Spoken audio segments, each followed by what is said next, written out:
Voilà pourquoi nous devons donc être équipés, c'est-à-dire nous devons donc être enseignés. C'est très important. On peut aussi rajouter 1 Pierre chapitre 2, le verset 9.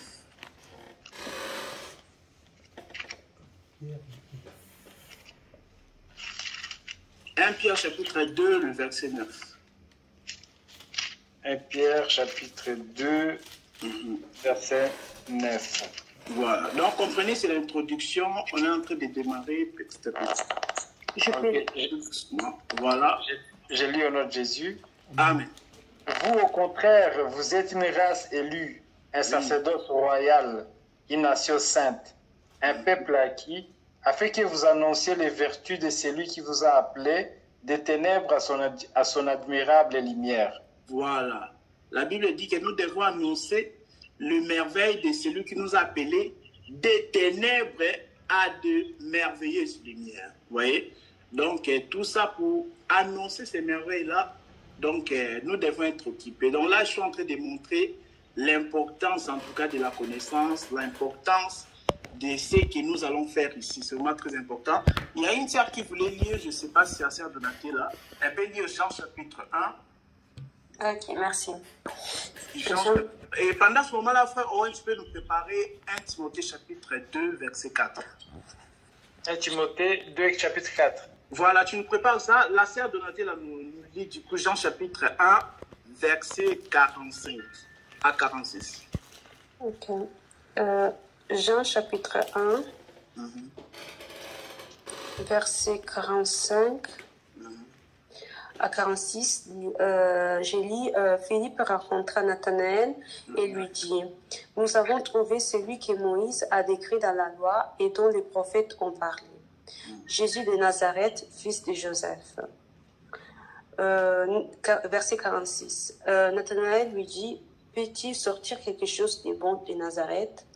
Philippe lui répondit, viens et vois. Verset voilà. Non, tu peux t'arrêter là. Ah oui, verset 30. Voilà.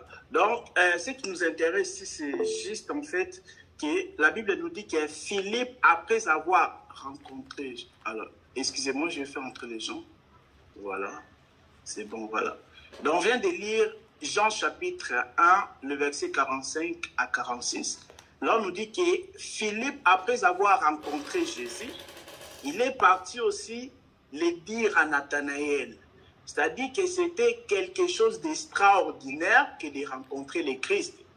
Et Philippe n'a pas gardé ça seulement pour lui-même. Les jours qu'il a rencontré aussi Nathanaël, il lui a dit que nous avons rencontré le Christ. Il a dit, nous avons rencontré l'homme dont la loi et les prophètes ont parlé. Donc c'est ça, nous devons aussi avoir l'attitude de Philippe. C'est-à-dire, après avoir rencontré le Christ, nous devons aussi aller le dire aux autres. Donc, c'est très important. C'est ça aussi qu'on appelle l'évangélisation. Frère Owen, s'il te plaît, du coup, 1 Timothée, chapitre 2, verset 4. Verset 4. Okay. Je lis au nom de Jésus. Amen. Qui veut que tous les hommes soient sauvés et parviennent à la connaissance de la vérité. Oui. Juste quoi? Non, c'est bon. Répète, s'il te plaît, pour que les bien-aimés entendent. Je commence au verset 3. Oui. Cela est beau et agréable devant Dieu notre Sauveur, qui veut que tous les hommes soient sauvés et parviennent à la connaissance de la vérité. Voilà. Donc, le souci qui nous anime ici est que plusieurs personnes puissent parvenir à la connaissance de la vérité. Vous voyez? Amen. Et lorsqu'on parvient à cette connaissance de la vérité, maintenant, nous devons aussi grandir dans cette connaissance. Voilà pourquoi on ne va pas les lire, mais c'est dans 2 Pierre chapitre 3, verset 18.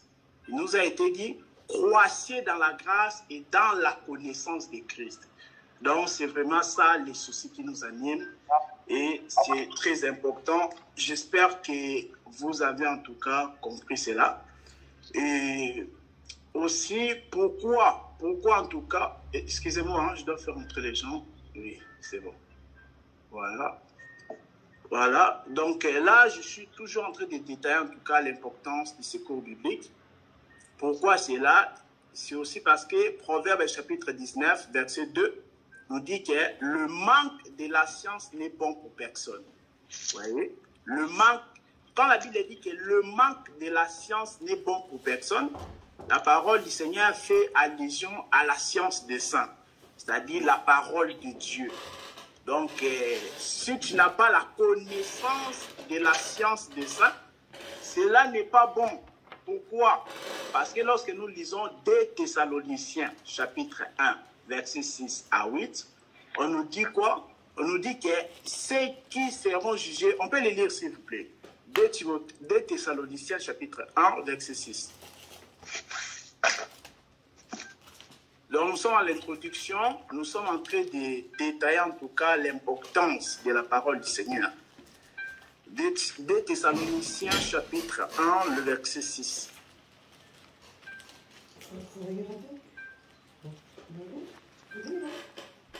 Chapitre 1, verset 6. Hein? Voilà.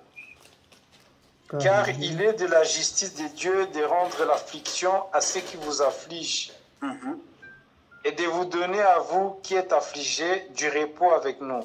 Lorsque le Seigneur Jésus apparaîtra du ciel avec les anges de sa puissance, au milieu d'une flamme de feu, pour punir ceux qui ne connaissent pas Dieu et ceux qui n'obéissent pas à l'évangile de notre Seigneur Jésus. Voilà, on peut s'arrêter là mon frère. Donc le Seigneur ne va pas seulement punir les gens qui n'obéissent pas à la vérité. Donc ça c'est une catégorie de gens. Mais aussi, même les gens qui ne connaissent pas le Seigneur. Je ne sais pas si vous avez dit ça. Donc 2 Thessaloniciens chapitre 1, surtout le verset 8. On dit que ceux qui vont subir en tout cas les châtiments de Dieu, c'est-à-dire la condamnation de Dieu plus tard, ce ne sont pas seulement les gens qui n'obéissent pas à la parole de Dieu. C'est-à-dire ce n'est pas seulement ceux qui pêchent, mais aussi ceux qui n'ont pas la connaissance du Seigneur. Vous voyez? Donc, par là, on nous dit que le jugement, c'est aussi pour les ignorants. Voilà. C'est aussi pour les ignorants. Vous allez voir quelqu'un, il est sérieux, tout ça, il fait du mal à personne. Et puis, vous avez l'impression comme si cette personne-là va hériter le ciel. Non, ce n'est pas parce que la personne est gentille, tout ça, qui va hériter le ciel. Donc, tant qu'il est ignorant ou ignorante, cette personne-là ne verra pas le Seigneur malheureusement. Donc, pour voir un jour le Seigneur, pour hériter le royaume des cieux, il faut avoir la connaissance du Seigneur.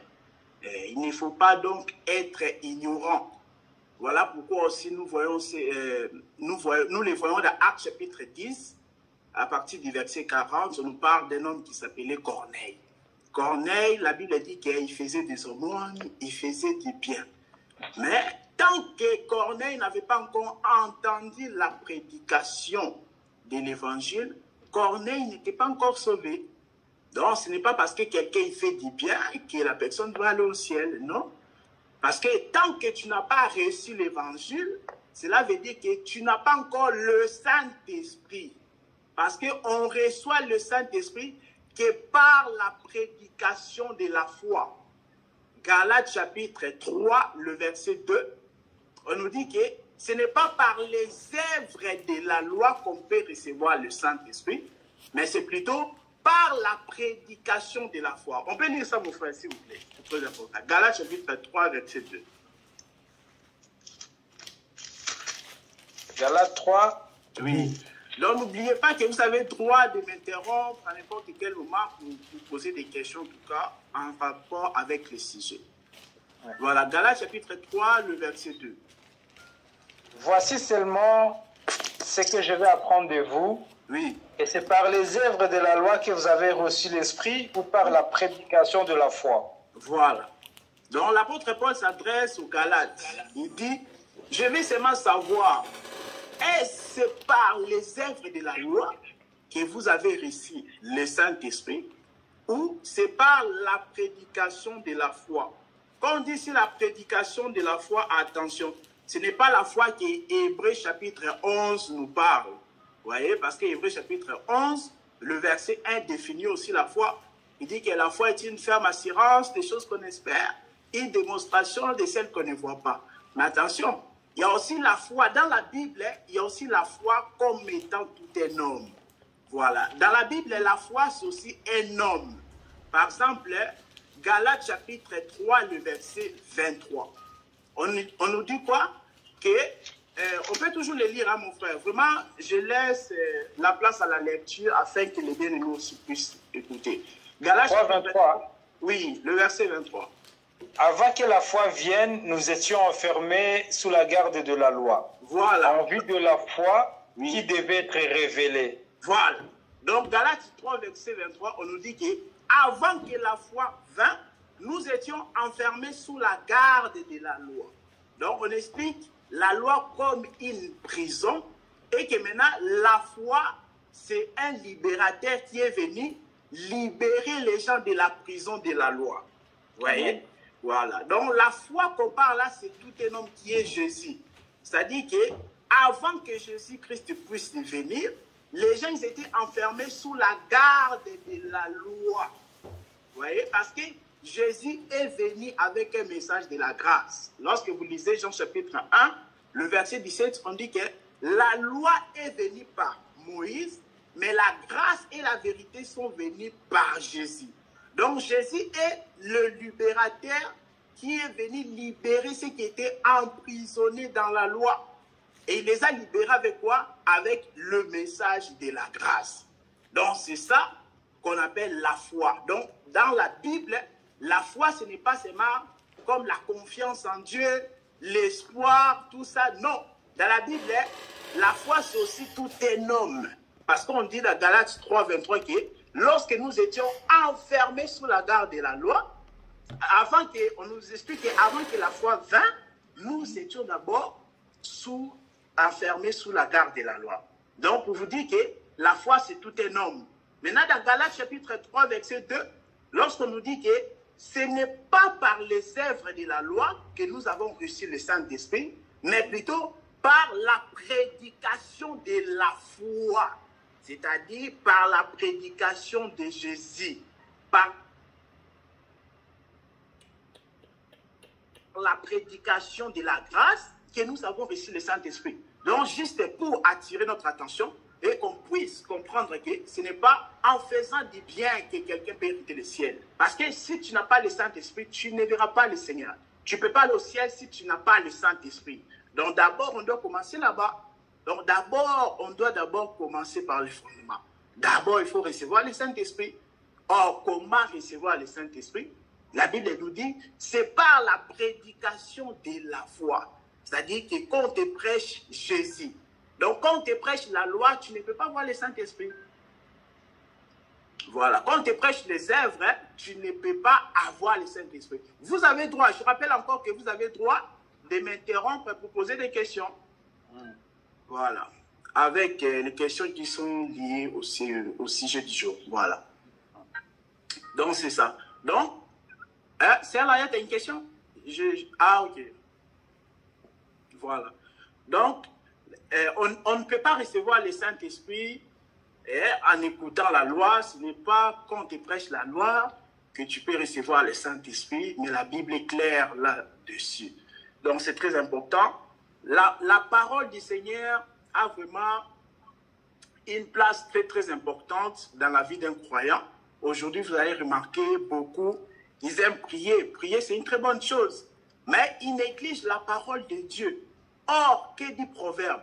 Proverbe 28, le verset 9, la Bible dit que si tu éloignes la loi de Dieu de ta bouche, même ta prière deviendra une abomination.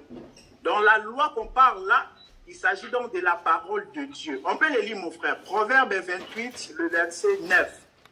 Proverbe 28. Voilà, le verset 9.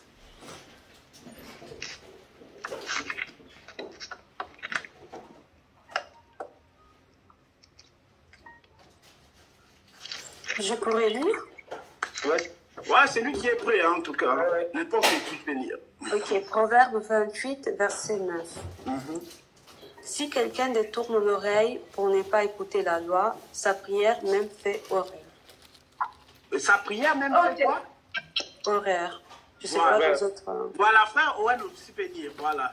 Alors, si quelqu'un détourne l'oreille pour ne pas écouter la loi, sa prière même est une abomination. Voilà, donc horaire, abomination sont des synonymes. Ouais. Voilà. Ouais. Donc aujourd'hui, les gens ils aiment prier. Donc nous disons c'est une bonne chose. C'est une bonne chose de prier, d'aimer la prière. Mais seulement lorsque tu aimes la prière, il ne faut pas négliger la parole de Dieu. Parce que d'ailleurs, on prie par rapport à la parole de Dieu. Donc si ta parole et si ta prière est en dehors de la parole de Dieu, ta prière est vaine. Voilà, ta prière est vaine. Donc c'est-à-dire que des fois tu forces Dieu à accomplir ce qu'il n'a pas dit dans sa parole. Donc là, ta prière est une abomination. Les gens, ils aiment prier, mais ils n'aiment pas la parole. Or, il faut d'abord recevoir la parole de Dieu pour bien prier. Donc, c'est très important. Et nous continuons toujours à expliquer en tout cas l'importance de la parole de Dieu. Il y a une question? Non? Ok. Oui, moi j'ai une question. Ok, oui, c'est vrai.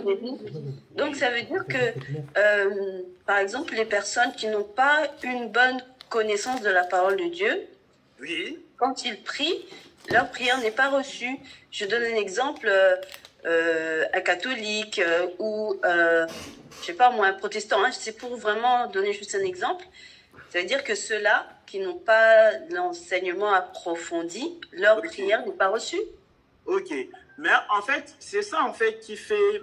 En fait, c'est ça qui égare les gens. Tu vas voir quelqu'un, il a négligé la parole de Dieu, il a prié avec ses raisonnements, mais il a quand même reçu les résultats. Vous voyez? Il dit, ah, mais non, alors c'est que j'étais d'abord une voie. Non, mais Dieu peut des fois exaucer pour simplement glorifier son nom. Nous avons vu ces exemples-là dans la Bible. Jésus, des fois, il faisait des miracles et tout ça. Il a dit, c'est juste pour glorifier les œuvres de mon Père. Donc, Jésus, c'est tellement t'as cité le nom de Jésus. Bon, Jésus a dit, bon, c'est pas grave, il est ignorant, mais quand même, j'agis. Mais ce n'est pas parce que le Seigneur t'a exaucé que tu vas hériter le royaume des cieux. Voilà. Donc, tu ne peux pas hériter le royaume des cieux dans l'ignorance. C'est ce qu'on a dit tout à l'heure. Donc, c'est-à-dire que sa prière est une abomination, c'est Wani, mais cependant, Dieu, des fois, peut l'exaucer. C'est simplement parce que Dieu veut le faire pour honorer son nom. Hein? Je ne sais pas si tu m'as compris. Oui. Non, je sens que tu as une question encore liée à ça. Non, parce qu'en fait, bon, tu as dit que Dieu peut exaucer pour honorer son nom. Oui. Ma question est que si la personne qui est dans cette situation-là, qui n'a pas trop la connaissance, qui n'est pas trop enseignée, elle prie et que le Seigneur exauce sa prière, ne va-t-il pas croire qu'il est agréable à Dieu et que c'est bon, il peut rester dans cet état-là? Ah, maintenant, si la personne-là est une bien-aimée ou un bien-aimé de Dieu, le Seigneur se débrouillera pour l'éclairer. Tu vois, le Seigneur ne va pas les laisser dans l'ignorance. Mais les gens que le Seigneur laisse comme ça dans l'ignorance, c'est-à-dire que ce sont les gens malheureusement que le Seigneur a prédestinés pour les jours de la colère. Tu vois, les jours de la colère, c'est l'enfer. Tu vois.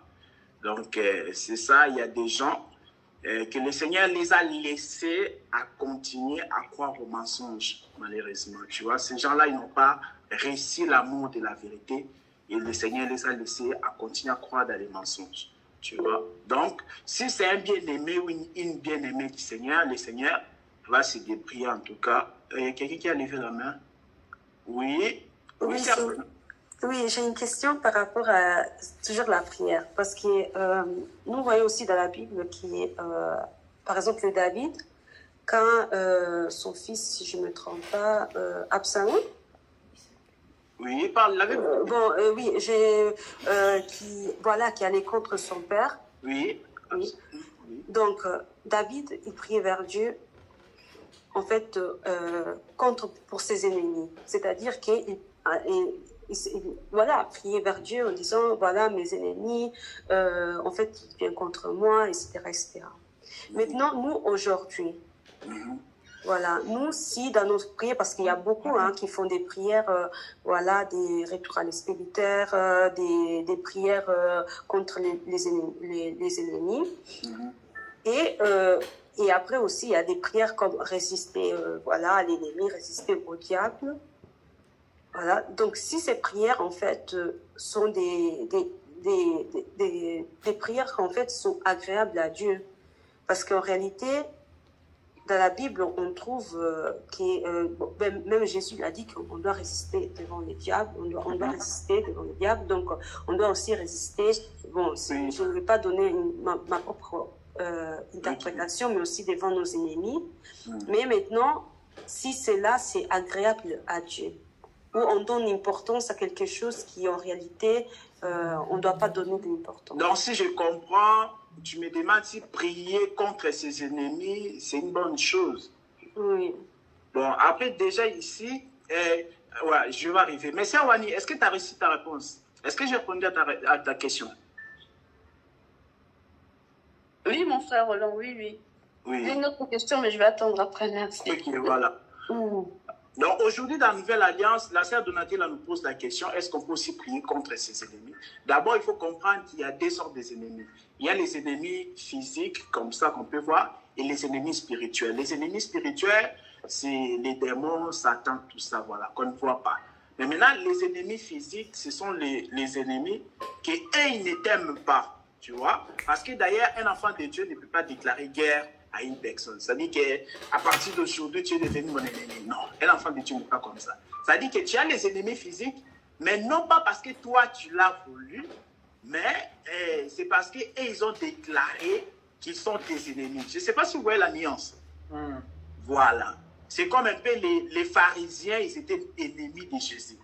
Jésus ne les détestait pas, mais eux-mêmes, ils ont décidé. Il y a des gens comme ça. Il a décidé d'être en guerre contre toi. Tu ne peux rien faire. Tu vois? Donc, il a décidé de ne pas t'aimer. Toi, tu ne peux rien faire. Tu ne peux rien faire. Maintenant, pour ce genre de personnes-là, la Bible nous dit dans Romains chapitre 12 qu'il faut prier pour eux, il faut leur faire du bien. Si tu trouves qu'il a, tu le vois un jour, il a faim, tu sais que c'est ton ennemi. Il ne t'aime pas. La Bible dit que si tu vois qu'il a faim, il faut lui donner à manger. Il a soif, il faut lui donner à boire. Parce que la Bible dit, car la vengeance et la rétribution appartiennent à Dieu. Quand bien même des fois, lui, il te fait du mal, quand bien même des fois, il cherche à t'empoisonner ou quoi que ce soit, donc toi, il ne faut pas rendre le mal pour le mal. Mais, sois prudent, mais aussi en sachant que la vengeance appartient au Seigneur. C'est pourquoi je dis toujours que tout ne se paye pas ici-bas. Parce qu'il y a un slogan où la majorité des personnes répètent, tout se paye ici-bas. Non, tout ne se paye pas ici-bas. Tout ne se paye pas ici-bas. Si tout se paye ici-bas, alors le jugement dernier, c'est-à-dire le jugement du trône blanc, n'aura pas lieu. Et aussi le tribunal de Christ n'aura pas lieu parce qu'un jour on parlera, en tout cas ça fait partie des autres programmes. Le tribunal de Christ, c'est là où Christ va récompenser ses enfants, tout ça.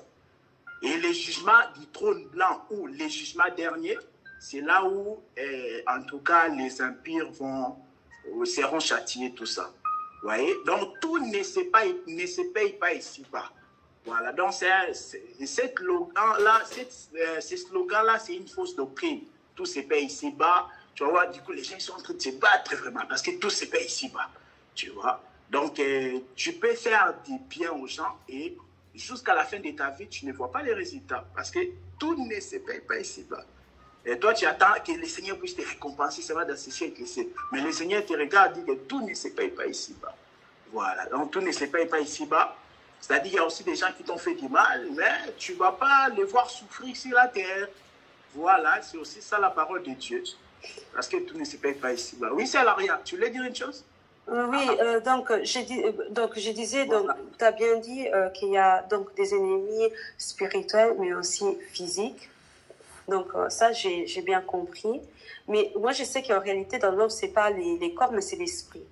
Donc c'est l'esprit qui anime, en fait. Mais moi, j'ai dit par rapport, en fait, les ennemis spirituels. Parce qu'aujourd'hui, on a l'enseignement. Voilà, on a l'enseignement. Mais des fois, c'est comme si on oublie que dans un côté, il y a quand même, on est en train de marcher, mais vers où on est en train d'aller, il y a aussi des combats. Donc, c'est ça que je me disais, parce que oui, c'est vrai, on regarde les voisins, les prières, on sait que c'est tapé à côté, mais nous, étant des enfants de Dieu, nos prières, ça doit être comment, en fait? Parce qu'on ne doit quand même pas ignorer ces côtés-là. Si en fait j'ai appuyé beaucoup sur ça, parce que c'est toujours la lien quand même avec la prière. Oui. Donc on doit savoir comment on doit prier par rapport à la parole. C'est pour ça que je pose. Oui, je comprends. En fait, le problème, c'est quoi? Souvent, les gens, ils prient mal à cause des fois des combats, des persécutions de la vie. Ouais, les persécutions font partie de la vie d'un enfant de Dieu. Jésus nous a dit dans Jean chapitre 14, verset 33, il a dit que vous aurez des tribulations dans le monde, mais prenez courage car je vainquis le monde. Voyez? Donc, dans Jean chapitre 14, verset 33, le Seigneur nous fait comprendre que lui aussi, il a subi aussi des persécutions. Mais ce n'est pas pour autant que tu vas envoyer l'effet à tes ennemis spirituels. Ce n'est pas pour autant que tu vas dire, Satan, sois brûlé, je te jette le feu. D'ailleurs, tu peux le faire, mais c'est une prière qui est vaine. Parce que le Seigneur ne va jamais exaucer cela. Le Seigneur a réservé un temps où il va brûler Satan et ses démons. Mais maintenant, toi, aujourd'hui, tu veux que Satan meure. C'est moi aujourd'hui, là. Aujourd'hui, là. Non, le Seigneur ne va pas le faire. Le Seigneur ne va pas désobéir à sa parole pour accomplir nos caprices. Non, le Seigneur n'est pas comme ça. Donc, des fois, on peut traverser des moments difficiles. C'est que la Bible appelle les persécutions. Mais cela ne doit pas nous envoyer à haïr nos ennemis, à souhaiter leur mort, tout ça. Non, le Seigneur est au contrôle de toutes choses. Je le répète, Jean chapitre 14, verset 33. Jésus a dit que vous aurez des persécutions dans le monde, mais prenez courage, car je vainquis le monde. Voilà, c'est-à-dire que de même que le Seigneur avait subi aussi des persécutions, et qu'en fin de compte, il a vaincu, de même aussi nous. Parce que n'oubliez pas, Colossiens chapitre 1, verset 18, nous montre que l'Église est le corps de Christ. C'est-à-dire que Christ est la tête de l'Église. Vous comprenez, non? Donc, c'est-à-dire que c'est que la tête a subi, le corps aussi va le subir, mais d'une autre manière, l'Église ne va pas passer à la croix, hein? Rassurez-vous. Rassurez-vous. Mais c'est moi pour dire que de même que la tête, qui est Christ, a subi des persécutions, de même aussi le corps va aussi subir les persécutions. Mais la bonne nouvelle est que de même que la tête a triomphé, de même aussi le corps va triompher. Donc ça, c'est une prophétie, ça doit nous donner la force. Jean chapitre 14, verset 33, ça doit vraiment nous donner la force, malgré les temps difficiles, malgré que le vent peut souffler, tout ça. Mais on nous a dit de nous rassurer, car de même que la tête a vaincu le monde, nous aussi, nous allons vaincre ce monde. Sœur Donatella, est-ce que c'est clair? Oui, c'est clair, c'est clair. Voilà. Donc, tout à l'heure... Frère Owen. Oui, frère Owen, oui. Oui, en fait, je voulais rajouter quelque chose, c'est pour dire en fait que, comme tu as dit, le Christ a passé par la croix, mais nous passons par l'ombre maintenant. Voilà, exactement. Tu vois, c'est une autre forme de persécution toujours, tu vois. La persécution, c'est une bonne chose pour l'épouse, tu vois, pour la femme. Et j'aime dire toujours que la persécution n'est pas une malédiction. Vraiment, il faut faire cette différence-là. Parce que souvent, il y a des gens, quand ils souffrent, ils pensent qu'il est maudit. Parce qu'il n'a pas été bien délivré. Non, ça, c'est l'ignorance. La persécution, cela ne veut pas dire que quand tu es persécuté, cela ne veut pas dire que tu as encore des liens à briser. Voilà pourquoi dans certaines églises, ils sont là. On va couper des liens, couper. Ça fait plusieurs années et ils coupent toujours des liens. Donc, on ne sait pas quand est-ce que vraiment les liens-là seront coupés. Vous voyez? Donc, on ne sait pas. Donc, c'est comme ça. Donc, tout ça, c'est parce qu'ils ne sont pas enseignés. Tu vois? Donc, tu peux être persécuté, mais cela n'est pas la malédiction. Oui, c'est Awan. Et les personnes qui sont riches aujourd'hui, en fait, les gens qui vivent dans la pauvreté, et tu verras une personne qui commence à prier pour pouvoir être riche, qu'il se retrouve à prospérer. Comme la parole dit que tous sont bénis en Abraham. Donc, quelqu'un qui est voilà, un chrétien voilà, qui n'est pas trop enseigné non plus, et qui se dit, ben, comme tous sont bénis en Abraham, donc lui aussi, il peut demander la richesse au Seigneur. Et si la personne prie et qu'il se voit prospérer, est-ce que c'est ça qui fait qui confirme que bah, c'est la bénédiction d'Abraham parce qu'il a prié? Oui, bon, en fait, Dieu peut donner, hein, nous avons vu dans la Bible, le Seigneur a béni les gens, tu vois, Dieu peut bénir, mais le problème c'est quoi? C'est que Dieu bénit même, même les non-croyants, c'est-à-dire, même des fois quand tu n'es pas encore enfant de Dieu, Dieu peut aussi te bénir, parce que d'abord, de base, nous tous d'abord, nous sommes créatures, nous sommes les créatures de Dieu, tu vois, Dieu peut aussi bénir un païen, donc ce n'est pas la magie, c'est vraiment Dieu qui l'a béni. Mais simplement parce que c'est sa créature. Mon portable. Ah, ok, il n'y a pas de souci, ça doit être là. Ok, on va charger ton téléphone. Voilà. Donc, je disais que le Seigneur peut bénir même les païens, tu vois. Ce n'est pas parce que le Seigneur te bénit que tu es devenu millionnaire, milliardaire, que cela veut dire que tu es connu de Dieu, que cela veut dire que tu es vraiment bien aimé de Dieu. Non, ce n'est pas ça. La Bible dit que la pluie, Dieu fait pleuvoir sur le juste et sur le méchant. Donc, quand le Seigneur fait pleuvoir, c'est pour tout le monde. C'est pour tout le monde. Mais le problème, c'est quoi? C'est que les justes, les enfants de Dieu, ils ne plantent pas. C'est-à-dire que quand il y a la pluie, c'est Dieu qui fait pleuvoir. Hein? Mais toi, des fois, il faut planter. C'est-à-dire qu'il faut aller travailler, tout ça. Mais toi, tu ne plantes pas. Maintenant, quand il y a la pluie, ben, le méchant, le païen, lui, l'avait planté. Et quand Dieu fait pleuvoir, ça fait croître. Je ne sais pas si vous comprenez ce que je suis en train de dire. Oui. Voilà. C'est-à-dire que les païens travaillent, le Seigneur le bénit. Mais les chrétiens, s'il est fainéant, ben, ça ne va pas tomber du ciel. C'est-à-dire Dieu fait pleuvoir sur tout le monde. Mais si tu n'as pas planté, tu ne peux pas récolter. Oui, c'est Wani. Ah, je ne t'entends pas là. Là, je ne sais pas s'il y a un problème de micro. Le micro. Ah, oui, pardon, je m'excuse. J'insiste là-dessus pour que ça soit... Voilà. Oui. Mais alors, tout ce qu'on voit là aujourd'hui dans les réseaux sociaux, les coachs ceci, les vendeurs de drogue, quelqu'un qui est dans son coin, il veut vendre excusez-moi, sa drogue, je ne sais pas comment ça s'appelle, la marijuana, ou je ne sais pas. Ou alors, on entend parler d'un business, genre... on utilise la carte bancaire, ceci, cela, et donc la personne, elle voit que ben, c'est un moyen, un gain. Quand je vais faire mon business, là, devenir coach, ou quand je vais faire mon business, mon réseau social sur TikTok, ou je sais pas, n'importe, tout ce que nous propose la nouvelle technologie aujourd'hui, ce que peuvent nous proposer les copains, les copines à l'école, etc.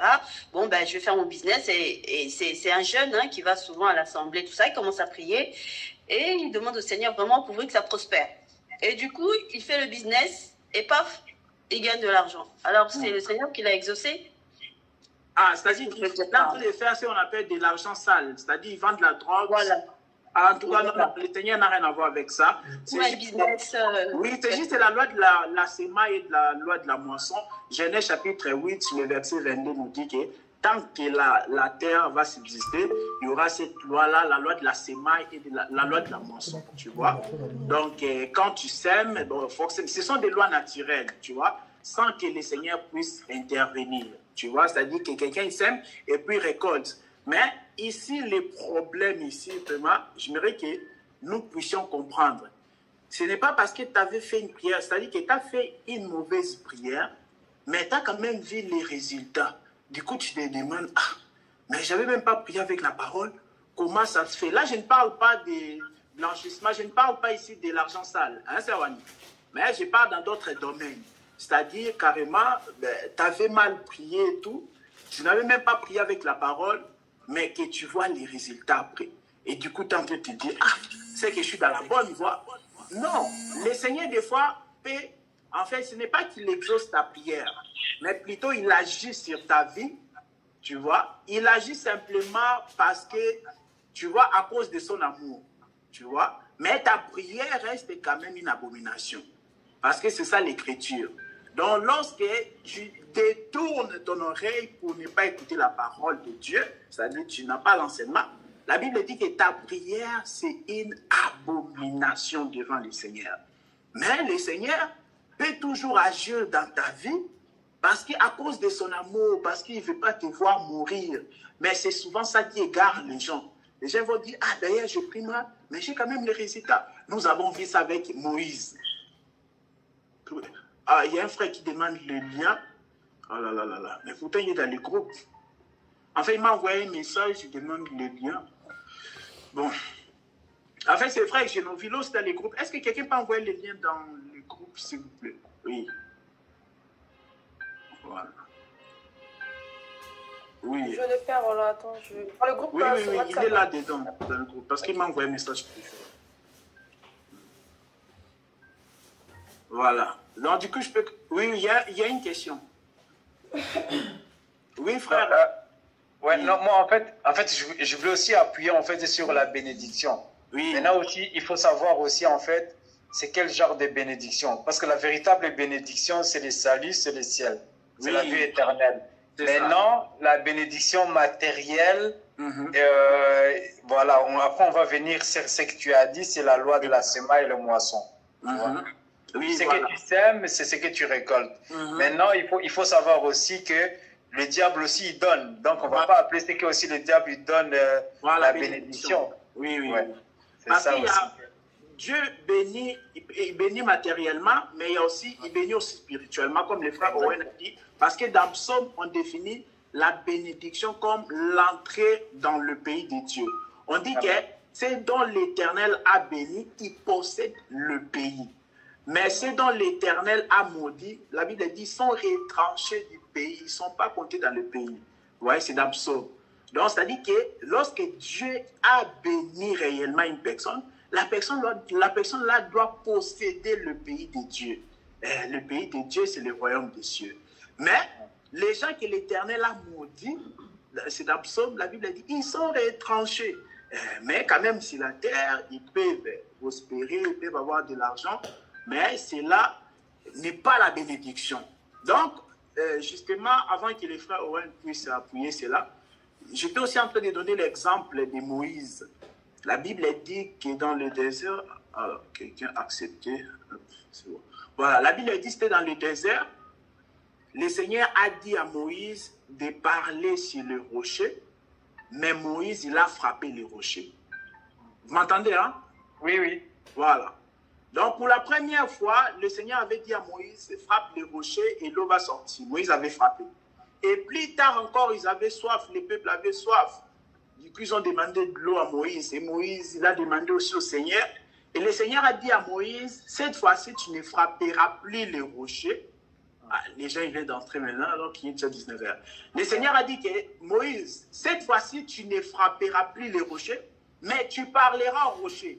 Moïse, il a frappé les rochers. Mais regardez ce qui s'est passé. Le Seigneur a quand même fait sortir l'eau. Je ne sais pas si j'ai votre attention ici. Oui, oui, oui. Le Seigneur avait dit à Moïse que cette fois-ci, comme le peuple a soif, tu ne vas plus frapper, mais tu dois parler seulement au rocher. Et ce rocher-là fera sortir l'eau. Mais Moïse a désobéi à la parole de Dieu. Il a été entraîné par l'incrédulité. Et Moïse a frappé les rochers. Et le Seigneur a dit que tu n'as pas sanctifié mon nom aux yeux de l'assemblée d'Israël. Mais malgré cette désobéissance-là, le Seigneur a fait quand même sortir l'eau. Donc le problème c'est quoi? Est-ce que le Seigneur a exaucé Moïse? Non. Le Seigneur a regardé les besoins de son peuple. Le peuple avait soif. Mais le Seigneur a dit que je ne vais pas priver de l'eau à toute cette assemblée à cause seulement de Moïse. Vous voyez? Donc le Seigneur a exercé quand même un peu sa miséricorde là. Donc ce n'est pas parce que le Seigneur bénit une personne matériellement, avec le bien matériel, tout ça, que la personne là fait la volonté de Dieu, que la personne là c'est un bien-aimé. Non. Non. Donc quand le Seigneur t'aime, la chose vraiment qu'il va te donner, c'est sa parole qui va t'introduire dans son royaume. Est-ce qu'on peut lire Éphésiens chapitre 5, s'il vous plaît. Éphésiens chapitre 5. On va lire le verset 22, après on va sauter le verset 25 à 27. Après le verset 27. Oui, en fait, on va d'abord lire le verset 22, après on va sauter, on va aller au verset 25 jusqu'à 27. Ok. Femme, que chacune soit soumise à son mari comme au Seigneur. Marie, que chacun aime sa femme comme Christ a aimé l'Église et s'est livré lui-même pour elle, afin de la sanctifier et la purifiant et en la levant par l'eau de la parole, pour faire paraître devant lui cette Église glorieuse, sans tache, ni ride, ni rien de semblable, mais sainte et irréprochable. Voilà, maintenant les versets 25, tu as lu le verset 25? Oui, le 25, c'est Marie, que chacun aime sa femme comme Christ a aimé l'Église. Voilà, suivez. Et livré lui-même pour elle. Voilà, la suite. La suite, c'est afin de la sanctifier, en la purifiant et en la lavant par l'eau de la parole. Oui. Pour faire paraître. Oui, voilà. Merci, frère Owen. Ah ouais. Vous voyez? Donc, Éphésiens chapitre 5, verset 25 à 27, on nous dit que Marie, aimez votre femme. Mais là, on explique la comparaison. On dit que comme Christ a aimé aussi l'Église. Et la Bible, la suite dit quoi? Il s'est donné, c'est ça, non? Oui. Pour les sanctifier. C'est-à-dire que Christ, après avoir aimé l'Église, il doit les sanctifier. Mais il sanctifie par quoi? Par quoi il sanctifie? Oui. Ah, excuse-moi, il y a une question. Oui, sœur Maria. Ah, je voulais répondre par quoi il sanctifie la parole. Ah, ok, voilà, voilà. Merci beaucoup, voilà. Donc, on nous dit que le mari aussi doit aimer sa femme comme Christ a aimé l'Église. Maintenant, là, on explique lorsque Christ aime l'Église, ce qui se passe. On dit quoi? Il a aimé l'Église. Oui, frère Owen? Afin de la sanctifier, à la purifiant et à la lavant par l'eau de la parole. Voilà. Donc, on nous explique que lorsque Christ aime l'Église, lorsque le Seigneur aime une personne, ce qu'il va faire, il va maintenant les sanctifier par la parole. Donc, on est toujours ici dans l'introduction. Donc, aujourd'hui, on devait normalement parler sur l'origine de Dieu. C'était le premier module, on devait voir. Mais vraiment, c'était important de faire cette introduction, d'expliquer l'importance de ces cours bibliques ici. Bon, ici, je parle aussi pour nos bien-aimés qui viennent d'arriver. Donc, on n'a même pas encore touché les sujets d'aujourd'hui, mais on a plus expliqué vraiment l'importance de la parole de Dieu, l'importance de ces cours bibliques ici. C'est très important. Et là, dans Éphésiens chapitre 5, verset 25 à 27, on est toujours en train de voir l'importance de la parole. Et là, on nous dit que Christ, après avoir aimé l'Église, il doit donc sanctifier cette Église-là par la parole. Donc, vous voyez, donc ce qui sanctifie, c'est la parole de Dieu. Dans une Église où les gens sont réunis, il y a beaucoup de gens, mais qui n'y a pas la vraie parole de Dieu, comprenez que ce n'est pas une Église qui est sanctifiée. Je répète encore, une grande église, je ne sais pas, ils sont 50 000 membres, mais qu'il n'y a pas la vraie parole de Dieu, il n'y a pas le vrai enseignement, c'est une église qui n'est pas sanctifiée. Quand bien même ils prient beaucoup et puis ils sont bénis matériellement, ce n'est pas une église sanctifiée. C'est pourquoi nous disons que tout le monde ne verra pas le Seigneur. Ce ne sont pas toutes ces églises ici qui crient, qui font les cultes chaque dimanche, qu'ils verront le Seigneur. Non. Mais pour voir le Seigneur, tu dois être sanctifié, non pas par tes raisonnements, non pas par les raisonnements du prédicateur, mais par la parole de Christ. Et Christ nous sanctifie par sa parole. Donc c'est vraiment très important de comprendre cela. Et puis, nous allons voir encore dans Jean chapitre 15, le verset 3, Jésus l'a dit que vous êtes purs à cause de la parole que je vous ai annoncée. Vous voyez? Donc, on devient pur à cause de la parole. D'où l'importance de la parole. Les gens qui négligent la parole, donc, ils n'ont pas encore compris que c'est la parole qui nous sanctifie. Voilà, donc c'est la parole, c'est cette parole ici qui nous permettra de voir le Seigneur. Parce que sans la parole, il n'y a pas la sanctification. Vous allez remarquer, on peut lire ça mon frère, Hébreu, on a commencé en retard, hein? Je pense qu'on va finir dans 10 minutes. Ça va, c'est Wani? Non, dans 5 minutes, oui. 10 minutes, c'est... Oui, frère, c'est l'autre. Tu as posé une question? Non, dans 5 minutes, oui. 10 minutes, c'est long. Il y a une question?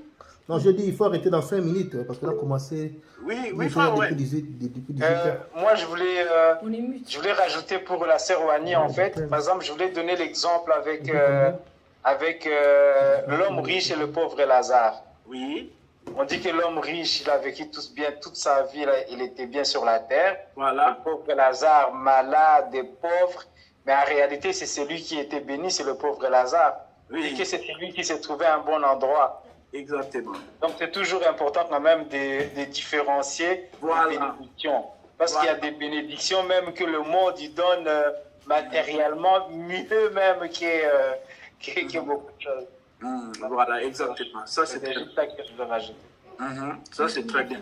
Wani, si on finit dans 10 minutes, ça va? Parce que j'aime vraiment respecter l'état, mais aujourd'hui, on a commencé à retard. Vous êtes témoin. Hein? Oui, on est témoin 10 minutes, d'accord. Oui, merci.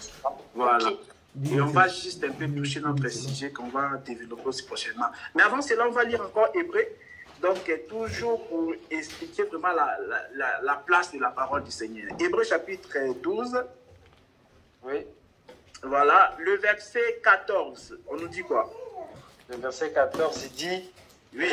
Recherchez la paix avec tous et la sanctification, sans laquelle personne ne verra le Seigneur. Ah, cette écriture, c'est souvent beaucoup l'Église mal. Oui. Donc là, il y a des choses. Votre attention, s'il vous plaît. Là, il y a des choses. On dit recherchez la paix avec tous. On rajoute et la sanctification, sans laquelle, normalement, on devait dire sans lesquelles, pluriel. Vous êtes d'accord avec moi? Parce qu'il s'agit de deux choses. On parle de la paix et de la sanctification. Maintenant, au lieu de dire sans lesquelles au pluriel, personne ne verra le Seigneur. On dit sans laquelle. Et souvent, les gens ils lisent mal et puis ils racontent des choses. On dit rechercher la paix avec tous et la sanctification sans laquelle personne ne verra le Seigneur. C'est sans la sanctification que personne ne verra le Seigneur. Sans la paix, tu peux voir le Seigneur. Je vais m'expliquer. Sans la paix, tu peux voir le Seigneur. Pourquoi? Parce que la paix n'est pas vraiment ça la sanctification. La paix, la parole du Seigneur nous dit dans Romains chapitre 12, verset 18, que si autant que cela dépend de vous, soyez en paix avec tout le monde. Or, le Seigneur sait déjà qu'on ne peut pas être en paix avec tout le monde. Je ne sais pas si vous me suivez. Oui. Dans ce monde ici, on ne peut pas être en paix avec tout le monde, malheureusement. Même Jésus n'était pas en paix avec tout le monde. Jésus n'était pas en paix avec les pharisiens, les sadducéens, tout ça. C'est-à-dire que la Bible me dit dans Romains chapitre 12, maintenant verset 18, on dit que quand cela est possible, autant que cela dépend de vous, soyez en paix avec tout le monde. Donc, c'est-à-dire que si cela est possible, je peux aussi être en paix avec tout le monde. Mais des fois, ce n'est pas possible. Pourquoi? Parce que quand, par exemple, toi, tu prêches la vérité, quand tu prêches la saine doctrine, ben, tu ne pourras pas être en paix avec tout le monde, malheureusement. Tu ne peux pas être en paix avec tout le monde. C'est-à-dire que moi, je veux la paix, mais pas dans la compromission, c'est ça. Parce que souvent, pour être vraiment en paix avec tout le monde, c'est souvent dans la compromission. Mais moi, je vais être en paix, en prêchant la vérité. Or, cela va faire que je ne pourrai jamais être en paix avec tout le monde. Et le Seigneur le savait. Le Seigneur était très prudent dans Hébreu chapitre 12, verset 14. On a dit sans laquelle. Laquelle, là, c'est la dernière chose. C'est-à-dire, on a cité la paix et on a cité aussi la sanctification. On a dit sans laquelle personne ne verra le Seigneur. C'est sans la sanctification que personne ne verra le Seigneur. C'est-à-dire, il y a des gens qui sont morts aujourd'hui en Christ, mais n'étaient pas en paix avec tout le monde. Mais ces gens-là verront le Seigneur. Pourquoi? Parce que cela n'était pas de leur faute. Et ils s'attachaient avec le Seigneur. Mais il y a des gens qui prêchent les fausses doctrines. Comment tu peux être en paix avec qui? Explique-moi. Toi, tu viens, toi, tu l'annonces l'évangile de la vérité. Mais lui, il te donne ses philosophies, tout ça. Comment est-ce que vous allez être en paix? Donc, juste pour dire que c'est sans la sanctification que nul ne verra le Seigneur. Ce n'est pas sans la paix. Mais, comme la Bible nous dit maintenant, nous exhorte dans Romains chapitre 12, verset 18, que autant que cela est possible, vraiment, il faut qu'on soit en paix avec les gens. Vous voyez, est-ce qu'il y a des questions par là? Est-ce qu'il y a des questions? Est-ce qu'il y a des questions par là? Voilà, je pense que c'est clair. Oui, je pense que c'est clair, voilà. Donc, quand on dit sans la sanctification, personne ne verra le Seigneur, je vous ai expliqué que la sanctification vient avec la parole de Dieu.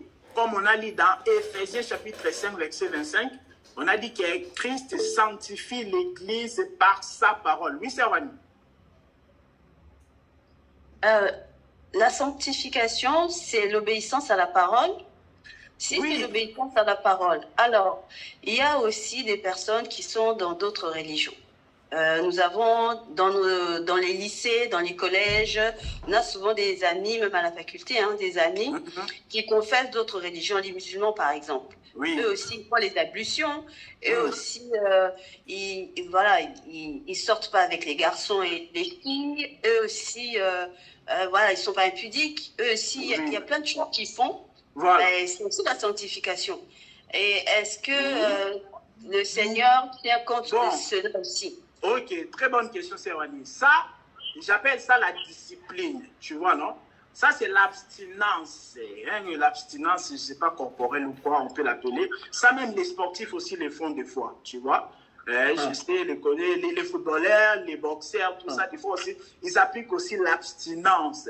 C'est-à-dire, ils ne sortent pas avec les femmes pour X raisons, pour Y raisons. Mais ça, ce n'est pas la sanctification. Malheureusement, aujourd'hui, il y a beaucoup qui prêchent aussi la discipline, mais ce n'est pas la sanctification. Ce n'est pas la sanctification. Comme je t'ai dit que Corneille aussi, il était pieux, il faisait du mal à personne, Serwani. Il faisait même des aumônes. Mais Corneille, il était encore païen. Il n'avait pas encore reçu l'évangile. C'est-à-dire que quelqu'un seulement peut prétendre qu'il se sanctifie lorsqu'il a la vraie parole. C'est ce que je dis, qu'il y a beaucoup des églises, ils prient même, mais tant qu'ils n'ont pas la vraie parole, c'est une église qui n'est pas encore sanctifiée. Or, le Seigneur reviendra prendre l'église qui est sanctifiée. Ça, c'est très important. Donc, c'est sans la sanctification que nul ne verra le Seigneur. Or, cette sanctification-là vient au moyen de la parole. Je ne sais pas si vous me suivez. Donc, c'est la parole de Christ qui amène la sanctification. C'est lorsqu'on te prêche les Écritures de Dieu. C'est lorsqu'on te prêche la grandeur de Dieu, qu'on te fait voir vraiment la profondeur de Christ, que là, ça vient la sanctification. Parce qu'il y en a aussi, ils aiment la connaissance, mais ils ne comprennent pas pourquoi de la connaissance. Tu vois, la connaissance, c'est très important. Mais pourquoi il faut se poser la question, pourquoi le Seigneur nous donne la connaissance? Le Seigneur nous donne la connaissance pour qu'on puisse se sanctifier. Tu vois? Donc, il y a ceux qui pratiquent la sanctification par rapport aux disciplines, par rapport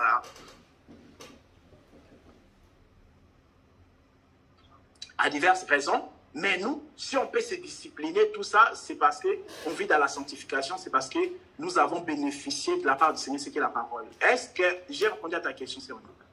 Oui, merci. Voilà, donc là, on va arrêter dans 2 minutes, mais j'aimerais juste introduire le sujet qu'on va aborder la fois prochaine. Donc, là, comme vous avez compris, pendant les 1 heure, on a vraiment laissé la place à expliquer l'importance de la parole de Dieu. Je pense que chacun de nous a pu bénéficier de quelque chose. Sinon, prochainement, en tout cas, nous allons parler de l'origine de Dieu. Et pendant 2 minutes ici, je voulais déjà flasher ça. Et je voudrais aussi vous demander, du coup, d'après vous, qui est Dieu?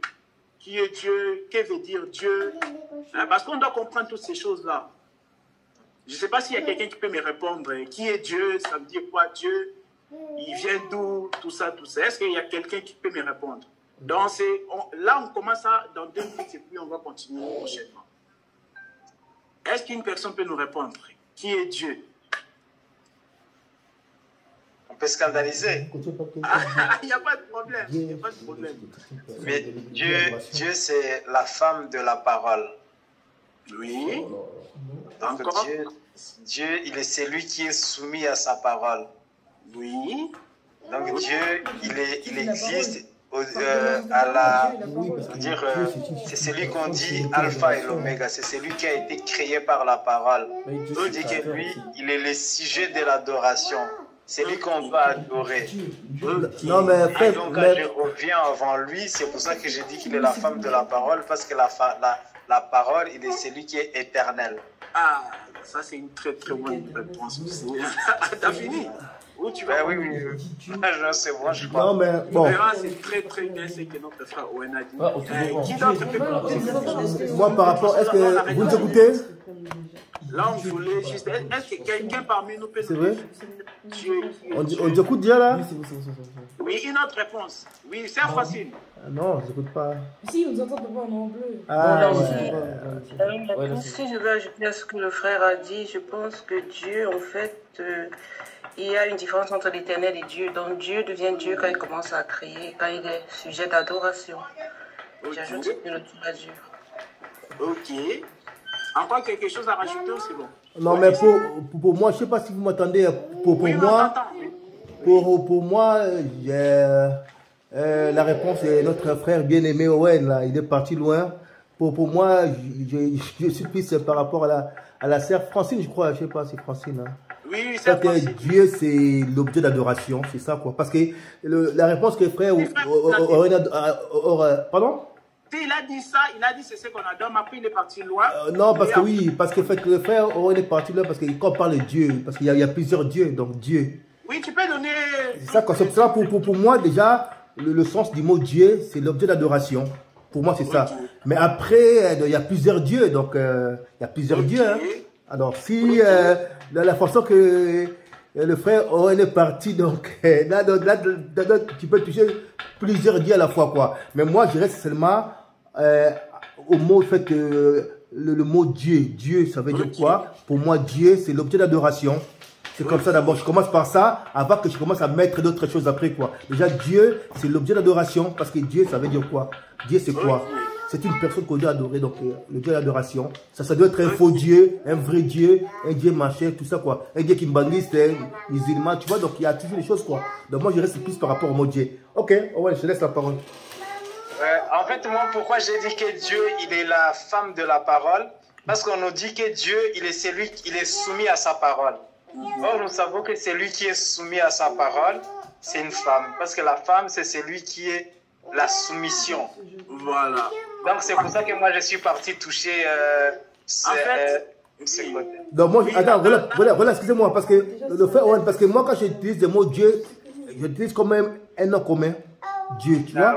C'est ça, moi, je suis plus par rapport à ça. Donc, si nous voulons rentrer par rapport aux Écritures pour toucher que c'est Dieu qui est l'éternel, ça c'est différent. Donc, moi, je reste par rapport au Dieu un nom commun. C'est ça, quoi? Le mot. Oui, mais après, il faut être un peu plus spécifique. Ah, mais toi, tu nous as pas demandé ça. Tu nous as demandé c'est quoi pour vous Dieu. Donc, oui, mais en fait, ce qui est dit, c'est vrai. Ce que la sœur Francine a dit, c'est vrai. Ce que le frère Owen a dit, c'est aussi vrai. Mais lui, il est entré beaucoup plus en profondeur. Ah oui, lui, il vole. Lui, c'est un aigle. Non, mais il a prévenu en avance. Il a dit, est-ce que je peux chanter? Il a dit ça en avance. Ah, il fallait écouter. Voilà. Et sinon, je ne sais pas si quelqu'un veut ajouter une chose. Sinon, je pense qu'on va s'arrêter par là. Est-ce qu'il y a une autre réponse concernant Dieu? Parce qu'il faut quand même qu'on comprenne Dieu. Oui. Il y a une réponse? Ou c'est bon? Voilà, donc on va continuer ce sujet prochainement par la grâce du Seigneur. Donc là, il est déjà 19h21. C'est parce que si on a commencé en retard, prochainement, si vraiment on peut être là à 18h, comme ça, ça sera une très bonne chose. Et à 19h pile, on va aussi s'écouter ici. Et sinon, comme je l'ai dit au départ, pour les bien-aimés qui sont venus en retard, en fait, c'est-à-dire on va travailler ensemble. Le but est qu'on puisse lire toute la Bible. Parce que comme je dis, il y a des gens qui ont lu toute la Bible, mais il n'y a pas beaucoup de gens qui ont déjà lu toute la Bible. C'est-à-dire quoi? C'est-à-dire que pendant la semaine, en tout cas, nous allons lire 6 chapitres de la Bible. C'est-à-dire que là, on est parti avec les livres des Romains. Donc, pendant la semaine, là, à partir de ce soir, jusqu'au samedi prochain, nous allons lire 6 chapitres de la Bible, c'est-à-dire 6 premiers chapitres du livre des Romains. Et puis, À la fin de cela, chacun de nous va faire un petit résumé, même une demi-page, même une page, en tout cas, plus ou moins une page. Et puis prochainement, lorsqu'on va arriver, on va aborder 20 premières minutes au résumé, c'est-à-dire chacun de nous prendra 30 secondes ou une minute pour lire son résumé. Le résumé là, c'est comprendre, en tout cas, c'est mettre ce que vous avez compris après avoir lu les 6 premiers chapitres du livre de Romains. Et c'est là, je sais que ça va, en tout cas, édifier plusieurs, et même pour vous-même aussi, c'est très bénéfique. Donc, nous allons faire comme ça. Chaque semaine, nous allons lire 6 chapitres de la Bible. Donc là, c'est parti avec le livre des Romains. On va lire 6 chapitres, les 6 premiers chapitres. Donc voilà, avant qu'on arrête, est-ce qu'il y a des questions, des remarques, tout ça? Oui. Moi d'abord, je vais commencer. Ma première remarque, c'est quoi? Déjà, il faut qu'on commence à l'air, à part l'air. Moi, je préfère que tu commences d'abord à présenter ton enseignement, à présenter d'abord, et à la fin, donc tu présentes pendant 40 minutes, à la fin, tu laisses 20 minutes pour que les gens posent des questions, cherchent des débats, quoi. Parce que t'interrompre comme ça, pour moi, je trouve pas ça bien. Bon, parce qu'il y a certaines choses, parce que vous savez, nous sommes là, quoi. Il y a des enfants, il y a des frères, Owen est là, donc il connaît beaucoup de choses aussi, quoi. Parfois, quand on t'interrompt, donc ça nous fatigue un peu, quoi. Donc moi, je préfère que tu présentes d'abord, à la fin, on laisse 20 minutes, après, les gens peuvent poser des questions. Donc, notez tout ce que Roland dit. S'il y a des questions, notez vos questions à côté. Donc, le 20 minutes qui va nous rester, comme ça, les gens commencent à poser des questions. Et puis, c'est un peu d'expliquer, quoi. Parce que couper tout le temps comme ça, vraiment, ça okay. Moi, ça va commencer ça commence à me fatiguer. Donc, voilà, là, tu dis par rapport à quand je parle et qu'il y a des gens qui posent des questions. Donc, moi, je ne trouve pas ça bien. Moi, je préfère que tu présentes d'abord. Après, tu laisses les 20 minutes, les gens peuvent poser des questions après. Je trouve ça mieux, quoi, parce que quand on coupe ça après, il y a des questions qui viennent, tout ça. Donc, après, tu sais, il y a des gens aussi, ils perdent leurs questions, mais tout ça. Non, mais ils peuvent écrire, hein. Il y a juste un stylo, c'est facile. Hein. Regarde, les 20 minutes, c'était même pas pour pendant qu'on interrompt là. Non, c'est pas ça. Les 20 minutes, c'était pour le résumé. Je sais pas si tu m'as écouté. Les 20 premières minutes, c'est pour lire les résumés, tu vois, non? Peut-être ça prendra 15 minutes ou 10 minutes parce que chacun de nous aura qui sinon, tu vois, pour lire une page, ça prend pas. Donc, le 20 premières minutes là, c'est pour la lecture de la méditation d'ici 6 chapitres là de la Bible. Donc, mais sinon, c'est vrai que les systèmes là, je ne sais pas ce que vous en pensez, on en parlera, frère Owen, sœur Wani, on en parlera de toute façon. Concernant les systèmes d'interrompre, en fait, moi j'aime ça. Moi, ça ne me dérange pas du tout. De toute façon, on n'est pas pressé, tu vois. On n'est pas pressé de finir un sujet rapidement, non. D'ailleurs, quand il y a des questions, c'est là que tu vois, il y a encore des zones d'ombre. Et puis, c'est là qu'on fait encore appel à d'autres écritures, tout ça. Ben, si c'est comme ça, il faut faire 2 heures, bien 1h30, parce que je dis que 1 heure, ce n'est pas beaucoup. Déjà, 1 heure, ce n'est pas beaucoup. Hein. Donc, s'il faut t'interrompre 1 heure, ce n'est pas beaucoup. Soit, on va dire, on va commencer à faire 1h30. Parce que 1 heure, c'est pas beaucoup. Là, on va voir, parce qu'on avait déjà annoncé aux gens 1 heure. Là, on parlera. Oui, c'est Awani, je ne sais pas s'il y a quelque chose à dire ou un autre bien-aimé avant qu'on arrête. Oui, je voudrais juste insister sur la ponctualité, s'il vous plaît. Parce que comme dit le frère Serge, les 1 heure avec ce qu'il y a à faire, ben ça paraît peu. Donc, si on est tous à l'heure, ça permettra vraiment de profiter de ces 1 heure. Et si jamais on voit vraiment qu'on en parlera, on voit vraiment que ça ne tient pas, avec l'accord de tous, on verra si on peut modifier. Mais pour l'instant, vraiment, nous insistons sur la ponctualité. Parce que ça va nous permettre vraiment de bien profiter. Parce que si on arrive en retard, ça décale en fait. Donc, vraiment faire attention à être ponctuel. Voilà. Merci beaucoup, Sœur Wani. Bon, on va clôturer. Je pense qu'il n'y a plus de questions. Voilà. En tout cas, je vais prier. Tendre Père, nous te sommes infiniment reconnaissants. Merci, Seigneur Dieu de gloire, pour ces moments qu'on vient de passer avec toi. Merci parce que Dieu est celui qui nous édifie. Merci parce que Dieu est celui qui nous enseigne ta parole, afin que, Seigneur Dieu de gloire, nous soyons un peuple sanctifié. Comme tu nous as montré, Seigneur, que Nazako matanga, nazako matanga.